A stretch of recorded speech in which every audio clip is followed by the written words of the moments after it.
Alamin natin ang mga huling kaganapan sa press conference ngayon ng Task Force El Nino. Ihatid yan ni Benji Dorango. Yes, Benji.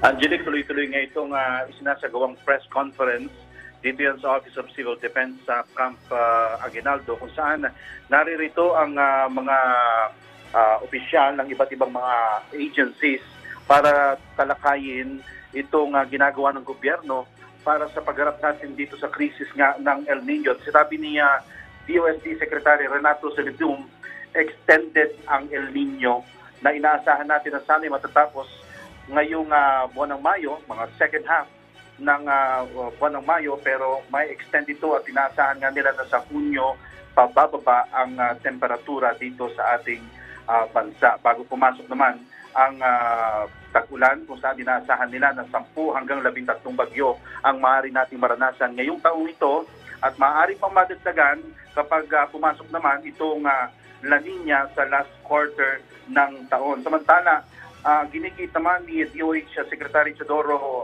Herbosa na maya't maya ang kanilang nakukuhang mga report tungkol sa mga heat-related illnesses at incidents sa buong bansa, partikular dyan sa Mindanao.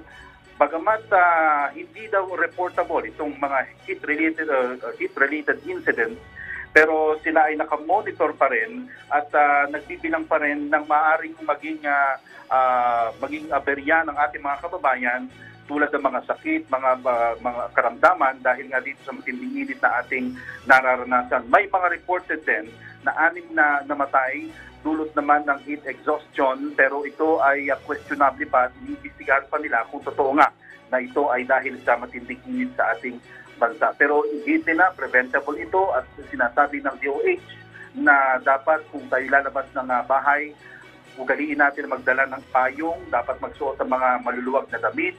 Mas maganda raw kung ang isuot natin itong mga puti at mga light-colored na mga damit.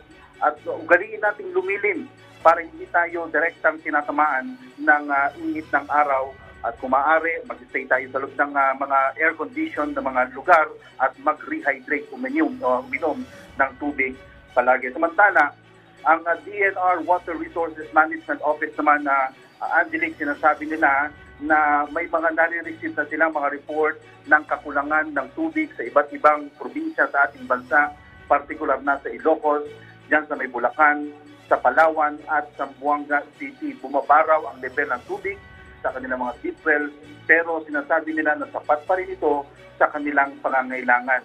Nagpaalala sila na sana'y magtipid ng tubig para hindi tayo maubusan sakaling hindi pa dumating ang malalakas na pag-ulan sa mga susunod na panahon. Agosto pa kasi, naasahan na mas maraming ulan ang darating sa ating bansa. Samantala, ang Agriculture Department naman, sinasabi na 4.39 billion pesos na ang worth ng damage sa ating agriculture, sa ating mga taniman at nagpalabas na sila ng 2.16 billion worth ng intervention sa ating mga magsasaka para matulungan ang mga kawawa nating mga nagtatanim, mga magsasaka na naapektuhan nitong matinding init na ito. Samantala, nagpapatuloy pa rin nga ang press con at sinasabi nila na ang El Nino ito ay hindi man ito ang pinaka-worst na El Nino naranasan sa ating bansa.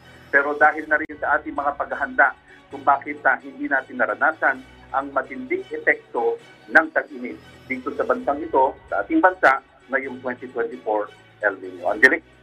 Okay, maraming salamat sa iyo, Benji Dorango.